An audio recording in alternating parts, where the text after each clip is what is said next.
Vous êtes connu pour vos travaux de sociologie religieuse, sociologie historique, et vous avez étudié particulièrement deux crises qui ont marqué l'Église catholique, la crise des prêtres ouvriers et une crise qu'on appelait la crise moderniste. Et je vous repose carrément la question, est-ce que l'Église est contre la modernité? Est-ce que l'Église est une institution rétrograde? Eh bien déjà là, si je puis dire, vous venez d'employer le terme modernité en deux sens différents. Ah bon, il y a plusieurs sens. Eh oui, car le mot modernité, c'est d'abord un mot très relatif, car qu'est-ce que la modernité? La modernité ne cesse de se succéder, mais surtout la modernité est un terme qui n'a cessé de se charger d'idéologie. Hein? Et alors, tout le problème est de savoir qui est contre quoi et quoi est contre qui.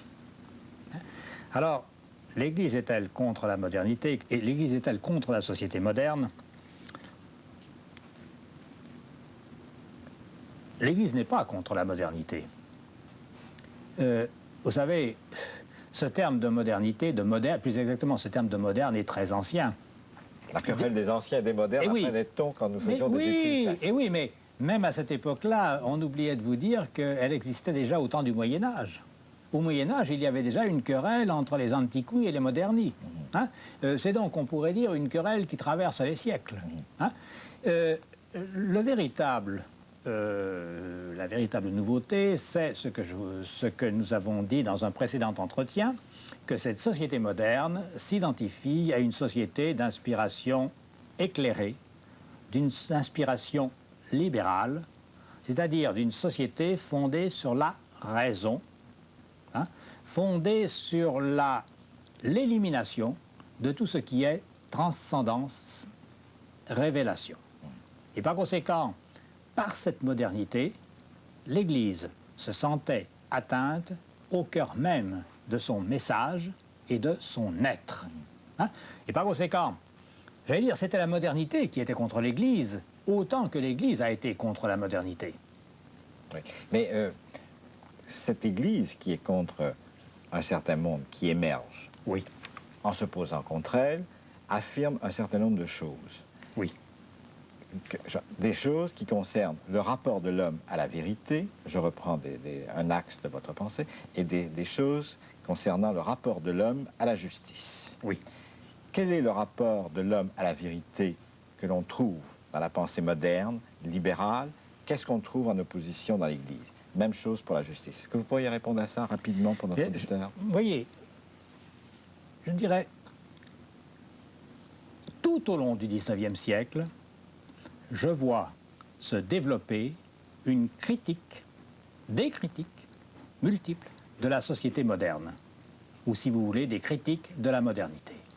Je dirais que l'un des grands ensembles critiques de cette modernité, c'est finalement tout ce qui s'est abrité sous le nom de socialisme, dès le début du XIXe siècle, si vous voulez, et ensuite sous le nom de marxisme.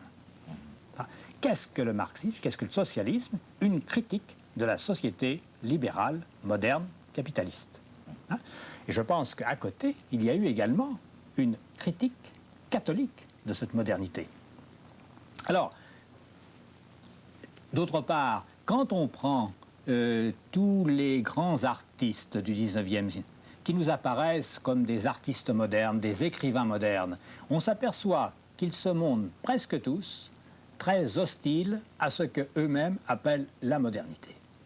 Si bien que le terme de modernité est un terme effroyablement équivoque, qui permet à la fois toutes les critiques, hein, et en même temps tous les ralliements aussi. Exactement. Oui. Voyez. Alors la difficulté, c'est de mettre un petit peu d'ordre là-dedans.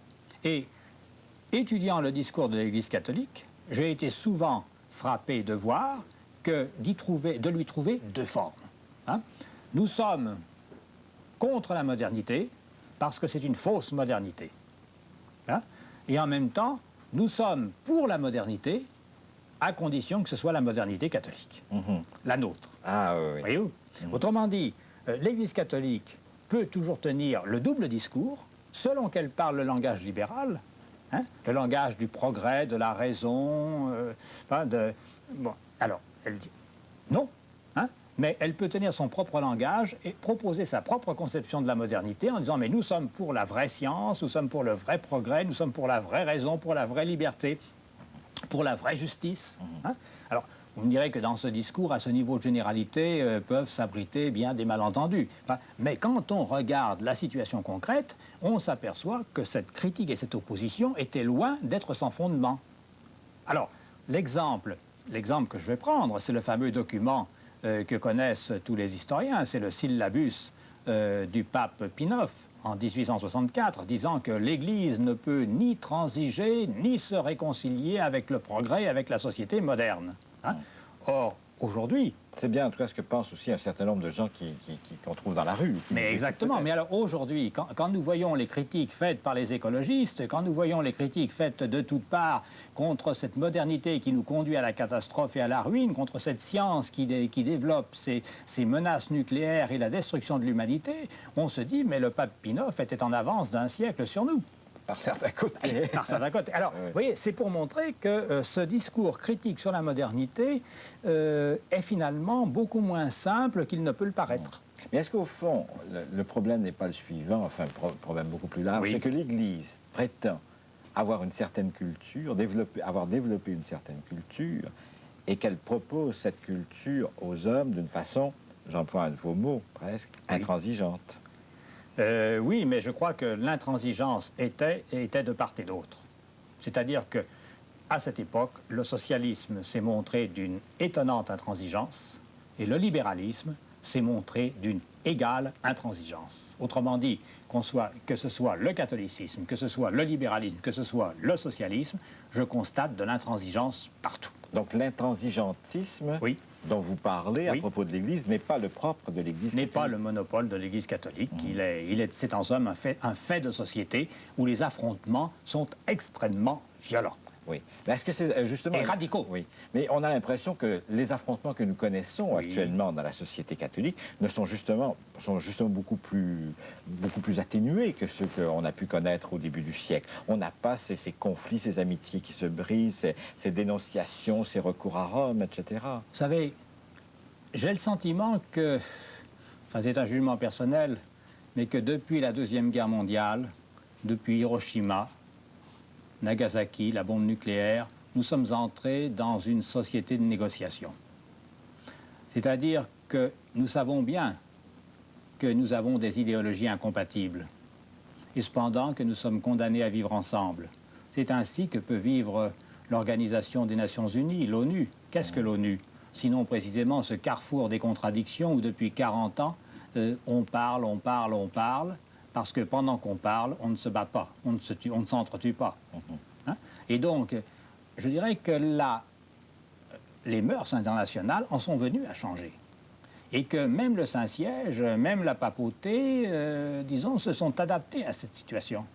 Et les anathèmes, aujourd'hui, on sait très bien que c'est de la rhétorique, que le problème n'est plus là. Vous avez parlé de Nagasaki, donc de cette imminence d'un danger qui plane sur toute l'humanité. Est-ce qu'il n'y a pas aussi une autre dimension qui peut avoir ouvert la problématique? Savoir que le monde n'a plus comme centre, disons, l'Occident, le bassin méditerranéen avec ses annexes que peuvent être l'Amérique du Nord, etc. Et qu'on arrive aujourd'hui dans une société où le monde occidental, n'ayant plus le privilège qu'il a pu avoir de cette prédominance, etc., d'imposer un modèle aussi, n'est-ce pas, qu'on est obligé d'envisager d'autres modèles. Et que l'Église, par conséquent, est obligée de penser qu'elle doit, comme on dit, s'acculturer, rencontrer d'autres cultures, et donc que son modèle lui-même est remis en question. Je dirais que ça, c'est déjà un phénomène second, mais qu'il y a eu auparavant un premier phénomène, c'est-à-dire que nous sommes entrés dans un monde fini. N'oubliez pas que tout le XIXe siècle a été un siècle d'expansion coloniale, où les grandes puissances pouvaient se partager d'immenses territoires, pouvaient se partager des ressources, pouvaient se partager... Bon. Et aujourd'hui, nous savons que ce monde est définitivement partagé, et même qu'il a fallu renoncer aux partages coloniaux. Nous sommes donc entrés dans un monde fini où chacun est condamné à tenir sa place. Et regardez comment on pourrait penser qu'il y a l'espace, comment il y a les fonds sous-marins, et comment, au contraire, une sorte de consensus international se fait pour renoncer à transposer ce modèle de l'expansion. Ce qui veut dire que l'on accepte finalement d'introduire le modèle de la négociation. La négociation vous apparaît donc comme une composante essentielle, en fait très importante, de la culture actuelle. Je vous ai dit négociation sur fond de conflit, pour pouvoir continuer à survivre au lieu de se détruire. Mais la négociation ne pourra peut-être trouver un modus vivendi, des façons accommodantes de vivre ensemble, mais donc ne résoudra pas les conflits. Ne résoudra pas les conflits, mais en même temps, les données se modifient peu à peu, ce qui nous incite à observer de près les changements qui se produisent dans l'Église. Car au cours de ces négociations, on voit très bien comment des rapports arrivent peu à peu, des rapports nouveaux arrivent à s'instituer, comment des comportements nouveaux arrivent à se produire. Et c'est là où l'on peut effectivement parler de changement. Je vais vous poser une question qui va vous apparaître déroutante, mais qui va nous ramener à notre sujet. Vous observez l'Église. Oui. Bon. Est-ce que vous êtes curé? Non. Vous n'êtes pas curé? Non. Il y a beaucoup de gens, vous savez, qui pensent que vous êtes ecclésiastique. Ah bon? Oui. Alors donc, vous êtes un sociologue laïque. Mais nous sommes tous, comment dire, mes collègues et moi, nous sommes au CNRS. Vous savez, oui. Je suis fonctionnaire de la République française, laïque. Je suis fonctionnaire de la République française, laïque, payé par le gouvernement français comme un fonctionnaire pour observer l'Église catholique. Voilà, vous me facilitez mon raccourci. Bon. Merci. Alors pourquoi l'État français vous paie-t-il pour observer l'Église catholique? En quoi c'est utile à la société française? Eh bien, non pas parce qu'il a besoin d'un informateur qui le renseignerait sur les menées secrètes et insidieuses du Vatican, mais tout simplement parce que, plus généralement, il a une politique globale de la recherche dans laquelle il y a ce qu'on appelle les sciences sociales, dans laquelle il y a ce qu'on appelle les sciences religieuses, et qu'une politique aujourd'hui générale implique que tous les créneaux soient occupés. J'ajouterais en plus que la tradition française, c'est que les sciences religieuses ont toujours tenu une place importante en France. Donc, ce que vous faites est un travail purement scientifique qui n'a rien à voir avec les sciences théologiques. Ah non. Oui. De ce point de vue-là, la distinction des champs du savoir est très nettement distincte, sans équivoque possible. Bon, mais je reviens à ma question. Oui. Je comprends que vous me dites la science. Je veux bien, n'est-ce pas? La science, le savoir, bon, très bien. Mais est-ce que ça a un intérêt, disons pour un incroyant, un athée, de savoir comment ça fonctionne l'Église catholique? Quelles sont les crises qui sont vécues à l'intérieur de l'Église catholique? Quelles sont les issues? Quels sont les partis qui se posent? Quel intérêt ça peut représenter à tel ou tel de vos collègues au CNRS qui n'est pas, lui, un chrétien, qui n'est pas impliqué dans cette chose-là? Quel intérêt culturel ça peut avoir? Écoutez, je vais vous répondre d'une manière qui va peut-être un peu vous dérouter. Quand je suis rentré au CNRS, moi, ma position catholique était connue de tous les grands patrons du CNRS. J'ai été soutenu essentiellement par des patrons laïques, rationalistes et même souvent athées. Et c'était des hommes qui avaient une culture religieuse extraordinaire. Et des hommes qui pensaient que ces travaux que je faisais étaient importants. Bon. Aujourd'hui, j'ai des collègues de mon âge, ou plus jeunes, dont beaucoup sont de matrice catholique, et qui, dans l'ensemble, sont convaincus que je perds mon temps et que j'ai gâché ma vie. Ce qui montre qu'on ne peut pas dire les croyants trouvent de l'intérêt, les incroyants ne peuvent pas en trouver, vous avez des croyants qui en trouvent, vous avez des incroyants qui n'en trouvent pas, vous avez des croyants qui n'en... etc. On peut croiser toutes les positions. Je vais reposer ma question. Dites-moi. Au fond, la question qu'un certain nombre de chrétiens se posent, pour tout un ensemble de raisons, c'est le christianisme va-t-il mourir?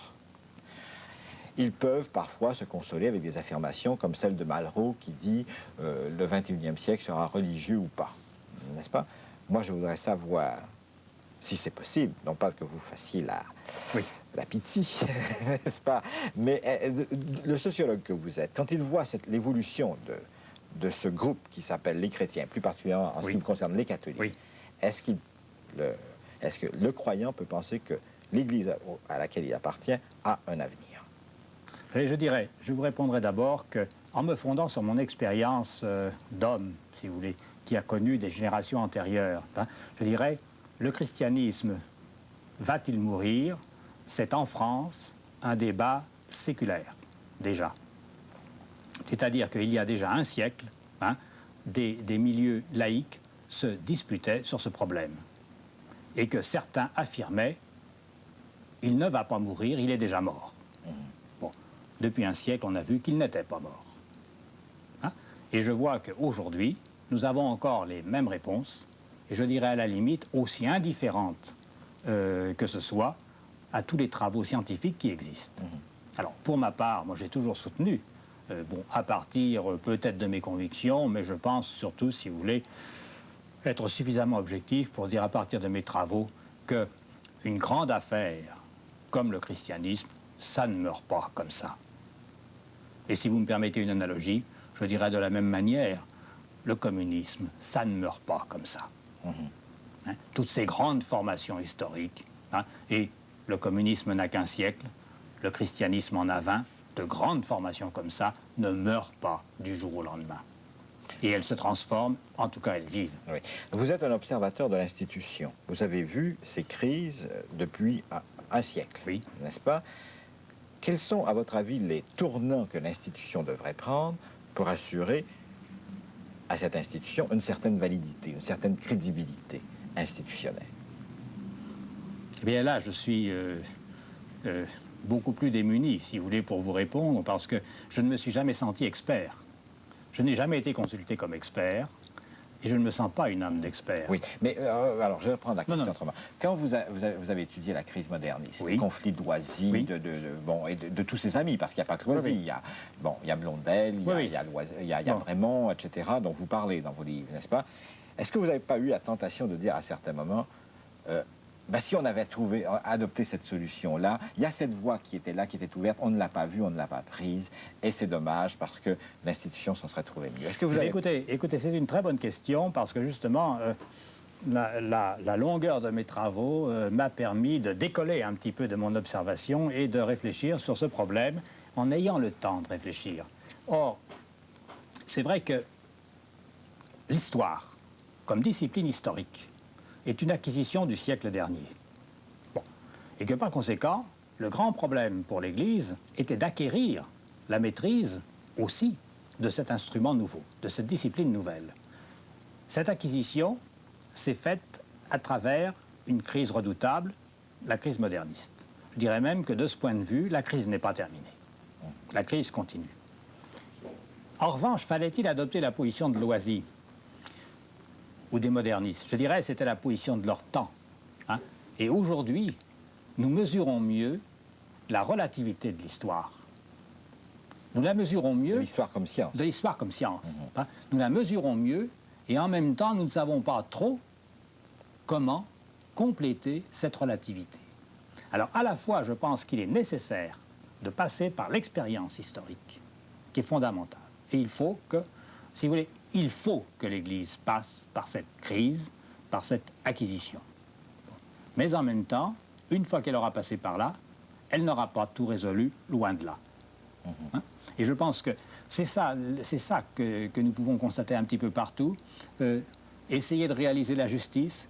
Quand vous aurez réalisé la justice, vous n'aurez pas tout fait, il y aura d'autres problèmes.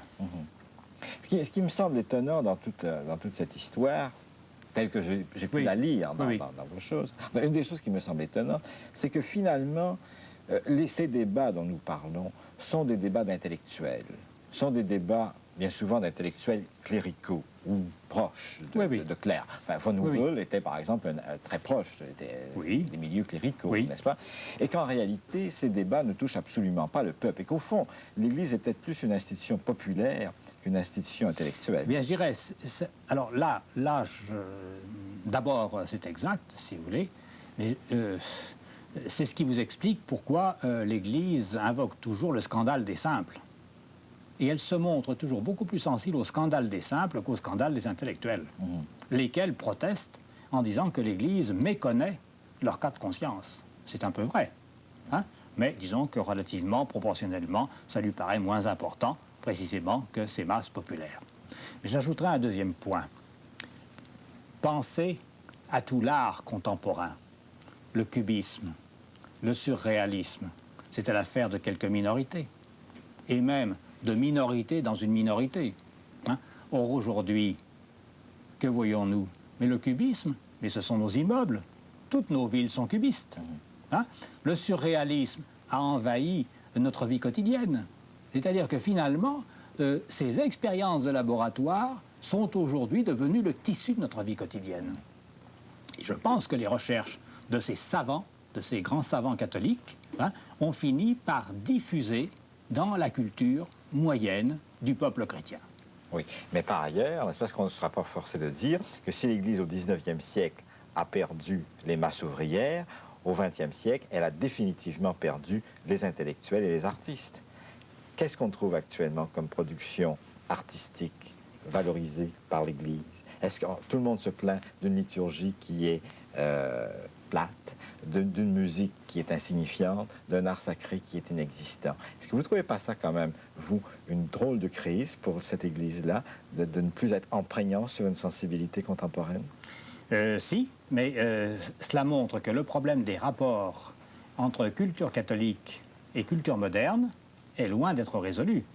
Et que la situation entre ces deux cultures demeure conflictuelle. Et demeure conflictuelle pour des raisons de fond.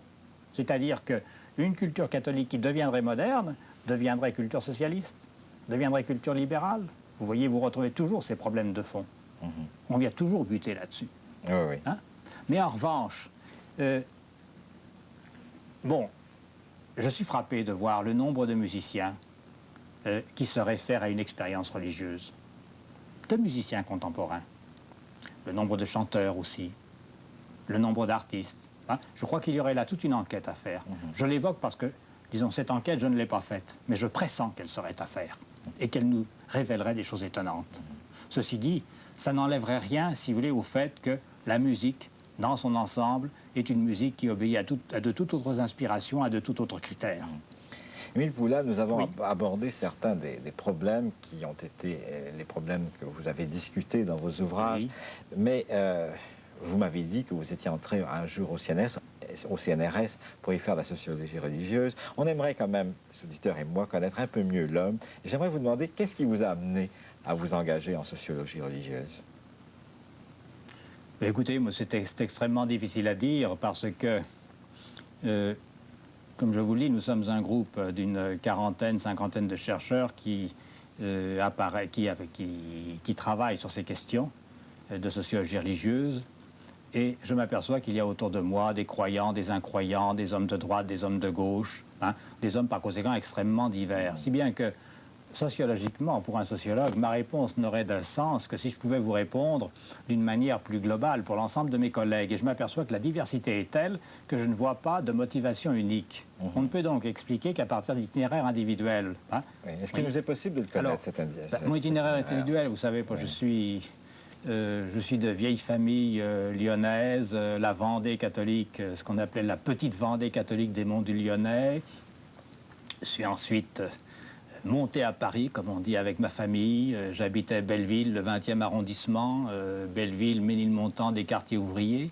C'est-à-dire, alors là, le souvenir de ma jeunesse, si vous voulez, c'est que s'affrontaient catholiques et rouges, et que nous n'avons jamais vu de libéraux dans cet arrondissement. Il y avait symboliquement le mur de la rue Axo, c'était les otages de la commune, fusillés par la commune, les martyrs de la commune, et il y avait le mur des fédérés au Père-Lachaise, fusillés au lendemain de la commune en représailles par les Versaillais. Oui, nous vivions donc dans cet univers. Et personnellement, moi, j'ai toujours été attiré fasciné par ces conflits, par cet univers. Hein. Et j'avoue que je ne regrette pas de lui avoir consacré mon attention. Je veux dire, vous voyez, on est catholique, mais on ne naît pas observateur du catholicisme. C'est un métier qui s'apprend. Justement, qu'est-ce que ça implique, ce métier-là? Beaucoup de distanciation. Beaucoup de distanciation à l'égard de l'objet pour éviter de se laisser prendre par sa subjectivité personnelle. Par ses préférences, par ses options. Vous savez, si je m'étais laissé aller à toutes mes inclinations, je ne sais pas où je serais allé. J'aurais pu raconter n'importe quoi, hein, en fonction de mes goûts personnels, dans tous ces conflits. Si je m'étais laissé guider par mes sympathies, par mes antipathies, je pense que c'est le contraire d'un travail scientifique. Et je pense que si Mon travail est actuellement reçu un petit peu dans tous les milieux, qu'ils soient de droite, de gauche, pour garder la terminologie, ou du centre. Hein. C'est précisément parce que j'offre un travail dépassionné. Je dirais c'est une ascèse personnelle, intellectuelle, spirituelle, croyez-moi, très exigeante. J'imagine. Mais est-ce que c'est satisfaisant? Est-ce qu'à certains moments, vous n'auriez pas envie d'être combatif? Souvent, en vous lisant, je trouve cette phrase, oui, cela peut apparaître, j'aurais pu, mais, n'est-ce pas, je pense qu'il faut m'en tenir à une conclusion plus modeste. Et je dirais... Cette modestie, est-ce qu'elle ne vous embête pas, certainement? Non, et pour deux raisons. Non, et pour deux raisons. La première, c'est que, pour moi, ce travail scientifique que j'ai fait, c'est véritablement l'apprentissage de la culture moderne. Je ne prétends pas à une culture moderne universelle, si vous voulez, mais véritablement, c'est 40 années de ma vie où je suis devenu un homme moderne, apprenant la culture moderne, la vivant de l'intérieur, et par conséquent vivant cette confrontation avec le problème religieux. Hein? Et je dirais la deuxième raison, je vous l'ai dit, c'est que j'appartiens à une génération qui est entrée dans la vie adulte au moment où le monde entrait dans l'âge des négociations. Et par conséquent, se battre, c'est pour moi une impasse. Oui, mais vous m'avez dit que vous étiez croyant, que vous étiez chrétien. Est-ce que, justement, cette étude de cette institution je suis même chroniqueur à la Croix. Chroniqueur à la Croix. Est-ce que la critique de cette institution n'a pas quelque chose de... Enfin, n'a pas de quoi ébranler la foi? Vous savez, je ne me suis jamais senti ébranlé. Je dirais qu'au contraire, travailler comme je le fais m'apparaît au contraire comme une des meilleures voies pour éviter les tempêtes intérieures auxquelles poussent nécessairement sympathie et antipathie. Mais il reste quand même que cette distance, oui, elle a dû être à certains moments donnés extrêmement douloureuse à porter. Mais...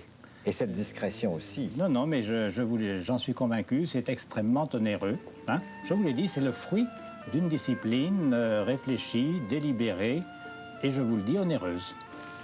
Émile Poulain, je vous remercie.